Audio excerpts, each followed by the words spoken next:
Hello everyone, welcome to this session of Textbook Super Coaching. This is me, Tulika, your UGC NET Paper 1 faculty, and these are the timings of my free live sessions on YouTube and Textbook app. Learners, don't forget to like, share and subscribe to our channel. अगर आप Textbook Super Coaching platform पर नए हैं, UGC net set JRF assistant professor या PhD exams की तैयारी कर रहे हैं, तो हमारे चैनल को सब्सक्राइब जरूर से कर लीजिए. Learners, this is my Telegram group. For all important updates, do join my Telegram group. The group of scholarly people who are updated about various new things happening in the field of assistant professor and lectureship. तो आज का जो हमारा topic है that is how to choose a research topic. अगर आप PhD के लिए रिसर्च करना चाह रहे हैं या डिसर्टेशन थीसिस के लिए आप तो कोई टॉपिक का सिलेक्शन करना चाह रहे हैं या even for your paper writing, how to choose a topic. और कई बार ये होता है कि स्टूडेंट हैं कि किस टॉपिक पर हम पेपर लिखें या किस टॉपिक पर हम रिसर्च करें. तो कहाँ से शुरुआत करनी है, what are the steps that we need to follow is all we are going to discuss in today's session. So before we proceed, don't forget to like, share and subscribe. तो कैसे करें हम टॉपिक का selection. ये जो topic होता है आपका रिसर्च का, अगर मैं स्पेसिफिकली पीएचडी रिसर्च टॉपिक की बात करूं, तो ये टॉपिक पे बहुत क्वेश्चंस बनते हैं. स्टार्टिंग फ्रॉम योर रिसर्च की जो आपके इंटरव्यूज होते हैं, वहां से लेकर till the time you have to defend your PhD topic, हर जगह आपसे पूछा जाएगा कि आपने ये रिसर्च टॉपिक क्यों सिलेक्ट किया. तो whenever you finalize on a particular topic, there are certain things you have to keep in mind before finalising. And बिल्कुल आपने जब एक टॉपिक को एकदम ओके कर दिया है, उससे पहले आपको कई तरह के प्रश्न पूछने हैं कि why this topic, why am I doing research on this topic, इसका क्या सिग्निफिकेंस है, और वो मुझे इस टॉपिक में कौन सी ऐसी बात है जो मुझे बहुत इंटरेस्ट करती है, या इस टॉपिक से या इस प्रॉब्लम के सॉल्यूशन से सोसाइटी का कैसे वेलफेयर हो सकता है. इन सभी बातों को जब हम सोचेंगे और उसके बारे में एनालाइज करेंगे, रिफ्लेक्ट करेंगे, तभी हम एक किसी अच्छे टॉपिक पर जीरो डाउन कर सकते हैं. तो कुछ इसके स्टेप्स हैं जो आपको ध्यान में रखना है. रिसर्च टॉपिक कैसे सेलेक्ट करना है और उसके बाद पेपर राइटिंग की तरफ कैसे प्रोसीड करना है, वो सभी चीजें मैं आपको आज के सेशन में बताऊंगी. तो रिसर्च टॉपिक सबसे पहले आपके इंटरेस्ट का टॉपिक होना चाहिए. अगर बहुत बार मेरे साथ ऐसा होता है कि मेरे से स्टूडेंट्स कांटेक्ट में रहते हैं, मैसेजेस करके पूछते हैं कि मैम बताइए किस टॉपिक पर रिसर्च करें, या अपने सीनियर से पूछते हैं या अपने प्रोफेसर्स या गाइड से पूछते हैं कि किस टॉपिक पर मुझे रिसर्च करना चाहिए. ये सबसे बड़ी गलती है, क्योंकि रिसर्च आपने करनी है.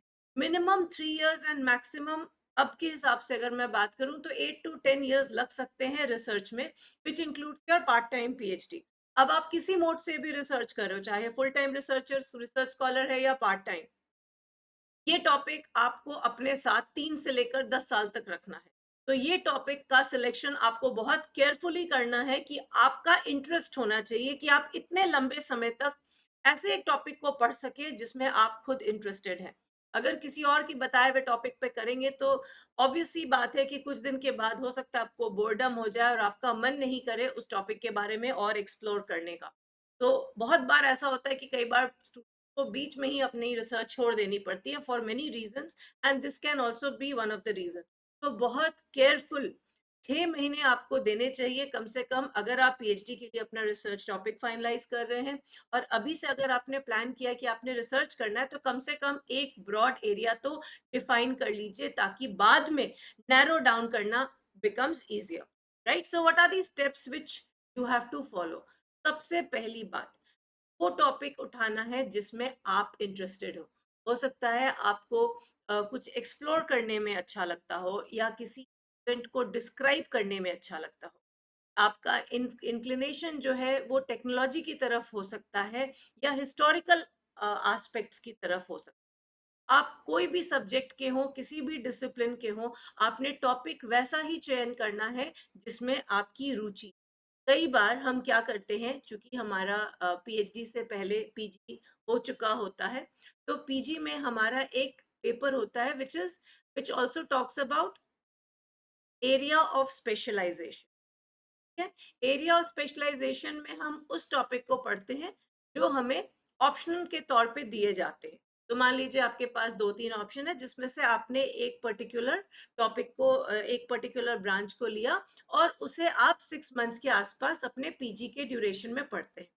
तो कई बार हमने देखा है कि स्टूडेंट्स जो हैं वो एरिया ऑफ स्पेशलाइजेशन से अपना टॉपिक का सिलेक्शन करते हैं, व्हिच इज एब्सोल्युटली ओके, क्योंकि आपने इस पर्टिकुलर टॉपिक पर 6 मंथ्स एक्स्ट्रा दिए हैं, उसके ऊपर बिल्कुल फोकस स्टडी की है। तो पीजी के दौरान आपने जो भी स्पेशलाइजेशन का सिलेक्शन किया था, उससे आप टॉपिक निकाल सकते हैं। तो सबसे पहली बात तो है कि वही टॉपिक आपने पिक करना है जो कि आप इंटरेस्टेड हो। सेकेंड चीज जो है, ये टॉपिक आप इंटरेस्टेड भी होने चाहिए, प्लस साथ में इस टॉपिक का रेलेवेंस होना चाहिए। आज के समय में ये कितना रेलेवेंट है, आने वाले 5 से 10 सालों में इसका कितना रेलेवेंस होगा, क्योंकि रिसर्च हम शुरू आज करते हैं, टॉपिक आज सिलेक्ट करते हैं, मगर ये लंबे समय तक चलने वाली प्रक्रिया है। तो कोई भी टॉपिक हम जब सिलेक्ट करते हैं, तो उसका प्रेजेंट कॉन्टेक्स्ट में क्या रेलेवेंस है और फ्यूचर में कितना इसका सिग्निफिकेंस रहेगा, इसका भी आप ध्यान रखेंगे जब भी आप कोई भी टॉपिक सिलेक्ट कर रहे हैं। दूसरी बात है, सबसे पहले हम शुरुआत करते हैं, एक ब्रॉड एरिया लेके चलते हैं और उसके बाद हम उसे नैरो डाउन करते हैं। जितना ज़्यादा आप नैरो डाउन करेंगे, उतनी ज़्यादा आपकी रिसर्च मैनेजेबल हो जाए। जैसे कि मैं रिसर्च की जब भी आपको क्लासेस लेती हूँ, मैं कई बार आपको बताती हूँ कि ये मैं एग्जांपल लेती हूँ कि आपको रिसर्च पूरे ब्रह्मांड पे नहीं करनी है। You have to be very specific कि आपका टारगेट ग्रुप क्या है, आप किस पर अपनी स्टडी करना चाहते हैं, आप किस सेगमेंट ऑफ सोसाइटी को अपने स्टडी में इंक्लूड करना चाहते हैं। तो ज्योग्राफिकली और अगर हम कहें फीचर वाइज, आप जितना उस अपनी टॉपिक को नैरो कर देंगे, उतना आपके लिए वो टॉपिक को इवेंचुअली मैनेज करने में हेल्प मिलेगी। अब चाहे आप किसी यूनिवर्सिटी से रिसर्च कर रहे हैं, किसी इंस्टीट्यूशन से कर रहे हैं, हर एक इंस्टीट्यूशन की, यूनिवर्सिटी की अपनी गाइडलाइंस होती है। तो टॉपिक सिलेक्शन करने के समय आप उन गाइडलाइंस को भी ज़रूर से ध्यान में रखिए और उसको अपने असाइनमेंट यानी अपने टॉपिक के साथ अलाइन कीजिए। टॉपिक फाइनल करने के बाद या जो भी नैरो डाउन आपने कर लिया है, इसके बाद आती है सबसे important step, that is review of related literature. किसी भी टॉपिक पर जब हम अपना काम कैसे शुरू करते हैं, काम कैसे बढ़ाएंगे, जब हम दूसरों के किए हुए उसी फील्ड में काम को पढ़ेंगे कि दूसरों ने इस टॉपिक पे कैसे काम किया है, तो हमें मिलता है काफी सारा आइडिया। और ये पॉसिबल हो पाता है by referring to related literature. Related literature के लिए आपको क्या करना होगा, आपको जाना होगा सर्च इंजिन्स पे और उन सर्च इंजिन्स पे अपने टॉपिक से मिलते जुलते टॉपिक की पेपर्स निकालने होंगे, रिसर्च पेपर निकाल के उन्हें स्टडी करना होगा। तो ये जो आपका रिलेटेड लिटरेचर या टेक्स्ट होता है, ये आपकी नॉलेज को और बेहतर करेगा और आपने जो भी टॉपिक को चूज किया है उसमें आपको और क्लैरिटी मिलेगी। And last but not the least, आपने जो भी टॉपिक को फाइनलाइज किया है, कोशिश कीजिए कि उसकी आप चर्चा करें लोगों से। Try to talk about your topic and discuss about it with people. Who can be these people? आपके colleagues हो सकते हैं, आपके batchmates हो सकते हैं, आपके seniors हो सकते हैं, आपके mentors या professors या कोई guide हो सकते हैं। आप जितना इस टॉपिक पे बात करेंगे, आपको लोगों की प्रतिक्रिया पता चलेगी कि आप जो कर रहे हैं क्या वो सिमिलर लाइंस पे है। जरूरी नहीं हर बार पॉजिटिव फीडबैक मिले, बट एटलीस्ट डिस्कशन करने से आपकी खुद के टॉपिक पे क्लैरिटी आपकी बढ़ेगी। तो इन कुछ स्टेप्स का आपने ध्यान रखना है ना। अगर आपने टॉपिक को फाइनलाइज कर लिया, चाहे आप रिसर्च के लिए कर रहे हैं या आर्टिकल किसी रिसर्च के पेपर के लिए कर रहे हैं, अब how will you go about it. आपको जिस टॉपिक पर भी, जिस थीम पे भी आप अपना पेपर लिखने जा रहे हैं, आपको मैसेज को बिल्कुल फोकस्ड करके रखना है। यानी कि आपको ये ध्यान में रखना है कि आपका टारगेट ऑडियंस कौन है, किसने इस पेपर को पढ़ना है। आप ज्योग्राफी के हैं तो ऑब्वियसली आप क्या जर्नल वही पढ़ेंगे जो कि अगर ज्योग्राफी का जर्नल में आप पब्लिश करा रहे हैं, तो आपका टारगेट ऑडियंस किस तरह का कंटेंट पढ़ना पसंद करेगा, राइट। तो अगर स्पेसिफिक जर्नल्स को आप टारगेट कर रहे हैं या इंटरडिसिप्लिनरी जर्नल्स को आप टारगेट करें, तो इस बात का आपने ध्यान रखना है while you start writing your paper. जो आपके पूरे पेपर का जो मेन मैसेज है, उस पे आपको पूरी तरह से फोकस रखना है और आपको लिखने समय इस बात का खासा ध्यान रखना है कि आप अपने रीडर्स का अटेंशन वहां पे फोकस करके रखें। और ये बहुत बड़ी प्रॉब्लम होती है कि जब हम लिखने समय वो कनेक्ट मिस कर देते हैं, और वो आपका फिर जो कम्युनिकेशन है, जो रिटन कम्युनिकेशन है, वो इफेक्टिविटी खो देता है। तो आपको अपने मैसेज को बहुत फोकस्ड रखना होगा। अनदर इम्पॉर्टेंट थिंग इज, जो आप कभी भी टॉपिक फाइनलाइज करेंगे अगर रिसर्च का भी, तो आपकी यूनिवर्सिटी या कॉलेज या आपका इंस्टीट्यूशन कहेगा कि आप एक थियोरेटिकल फ्रेमवर्क बनाइए, यानी कि एक logical framework of your entire study. आप ये क्यों स्टडी करना चाह रहे हैं, इसके पीछे लॉजिक क्या है, what are the probable outcomes, क्या रहेगी scope, what is the rational of study. तो इन बिंदुओं पे आपको ध्यान भी देना है, इनके बारे में पढ़ना भी है। ये बातें उतनी ही इम्पोर्टेंट है जितना आपका कंटेंट इम्पोर्टेंट। तो एक लॉजिकल फ्रेमवर्क मदद करता है आपको एक कंसेप्ट को बिल्ड करने में। आप किस टॉपिक पर अपनी स्टडी करने वाले हैं, ये टॉपिक आपके सोसाइटी के किन पहलुओं पे इम्पैक्ट छोड़ेगा, और आपकी क्या अंडरस्टैंडिंग है अबाउट दिस पर्टिकुलर टॉपिक। और उसके बाद हम आते हैं अपने आर्टिकल के टाइटल पे। राइट, तो जो भी आपका रिसर्च आर्टिकल है, टाइटल को अट्रैक्टिव होना बहुत जरूरी है, बिकॉज सबसे पहली जो नजर पड़ती है हमारी, वो टाइटल पे पड़ती है, और वो टाइटल ही आपके रीडर्स को इनकरेज करेगा कि इस पेपर को पढ़ा जाए। तो टॉपिक को जितना इंटरेस्टिंग बनाएंगे, जितना रेलेवेंट बनाएंगे, और वही चीज अगर आपके टाइटल में रिफ्लेक्ट करेगी, तो आप एक सक्सेसफुल राइटर बन सकते हैं in terms of writing research paper, और आपको आने वाले समय में काफी साइटेशंस। तो टॉपिक को, टाइटल को हमेशा आपने बहुत ही टू द पॉइंट रखना है, बहुत इलैबोरेट नहीं होना चाहिए, एक्यूरेट होना चाहिए, और बहुत इंफॉर्मेटिव होना चाहिए। बहुत अगर जेनरिक सा टॉपिक टाइटल रहेगा, तो वो जो रीडर्स हैं, जो कहेंगे हम बहुत ऑथेंटिक रीडर्स हैं, उनको आप मिस कर जाएंगे। तो जितने रेलेवेंट कीवर्ड्स आप डाल सकते हैं, आपको अपने टाइटल में इंक्लूड करना चाहिए। बट कोशिश कीजिए कि आप एब्रिविएशंस का यूज ना करें, क्योंकि हो सकता है उस एब्रिविएशन को सभी कोई नहीं समझ पाए, अनलेस एंड अनटिल आप कोई टारगेट जर्नल और टारगेट ऑडियंस के लिए अपना पेपर लिख रहे हैं। तो इसे जितना अंडरस्टैंडेबल लैंग्वेज में हम अपने टाइटल को अट्रैक्टिव बना सकेंगे, उतना ही हमारा जो जो पेपर है वो सक्सेसफुल रहेगा। कीवर्ड्स बहुत इंपॉर्टेंट होते हैं। आप देखेंगे जब भी हम बात करते हैं रिसर्च पेपर राइटिंग की, आर्टिकल राइटिंग की, कॉन्सेप्ट पेपर्स राइटिंग की, इसमें बार बार ये वर्ड आता है कीवर्ड। आखिर ये कीवर्ड्स है, ये कीवर्ड आपकी रिसर्च का एक इंटीग्रल पार्ट होते हैं। आप जो भी जर्नल आर्टिकल जिस पॉइंट के इर्द गिर्द है, वो होते हैं आपके कीवर्ड। ये कीवर्ड आपके जो रीडर्स हैं, उनको भी उस टॉपिक को सिलेक्ट करने में मदद करते हैं, और साथ साथ अगर आपको भी उससे रिलेटेड टॉपिक्स को सर्च करना है, तो भी आप कीवर्ड्स का ही इस्तेमाल करते हैं। तो keyword should be very relevant, ऐसे ही कोई रैंडम वर्ड नहीं रखा जाता है। जो सेंट्रल थीम होता है आपके रिसर्च पेपर का, जर्नल आर्टिकल का, उसमें से ही हम कीवर्ड्स का सिलेक्शन करते हैं। आइडियली हम 2-3 keywords are more than enough, depending upon the guidelines of your journal. Otherwise 3 keyword standard keyword माने जाते हैं। राइट, ये जो कीवर्ड्स होते हैं, ये मदद करते हैं कि जो पोटेंशियल रीडर्स हैं, वो आपके आर्टिकल तक पहुंच सके, आपके आर्टिकल को खोज ले जब वो सर्च इंजन पे जाते हैं। गूगल स्कॉलर, सिमेंटिक स्कॉलर पे जब ये जो रीडर्स होते हैं, वो अगर किसी टॉपिक पर अपना कोई पेपर, किसी का पेपर पढ़ना चाहते हैं, तो अब आपका पेपर भी उनके लिए एक पोटेंशियल पेपर है। तो उसे अट्रैक्टिव बनाने के लिए आप अच्छा सा टाइटल यूज करते हैं, और उसे रीचेबल बनाने के लिए आप अप्रोप्रिएट कीवर्ड्स का इस्तेमाल करते हैं। नेक्स्ट इंपॉर्टेंट थिंग इज, कोई भी रिसर्च पेपर जो होता है, वो 2,500 3,000 से लेकर 6-6,500 वर्ड्स तक का जाता है।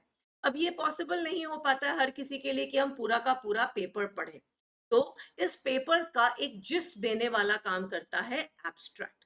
तो इस एब्स्ट्रैक्ट का पर्पस रहता है कि आपकी रिसर्च की जो पॉइंटर्स है, मेन पॉइंटर्स है, वो हाईलाइट कर दे, पूरी रिसर्च का पेपर को समरी वे में क्लियरली और कंसाइजली रिफ्लेक्ट कर सके। ये एब्स्ट्रैक्ट जो है वो बहुत तरीके से फ्रेम करना चाहिए, और ये आपके पूरे काम का एक, समझ लीजिए, शो केसिंग तरीका है, प्राइमरी एलिमेंट है, जो कि सबसे पहले रीडर्स रीड करते हैं। अगर उन्हें एब्स्ट्रैक्ट इंप्रेसिव लगता है, तभी वो पीडीएफ डाउनलोड करते हैं और आपका पूरा आर्टिकल को पढ़ना प्रेफर करेंगे। तो एब्स्ट्रैक्ट बेसिकली क्या होता है, एक ये छोटा सा पैराग्राफ फॉर्म में लिखा जाता है, 250 से 350 वर्ड की लिमिट होती है, तो हम एक एवरेज मान के चलते हैं कि 300 शब्दों में आपको लिखना होता है, और ये आपके पूरे फाइंडिंग्स जो आपकी रिसर्च आर्टिकल है, जर्नल आर्टिकल है, उसको समराइज कर।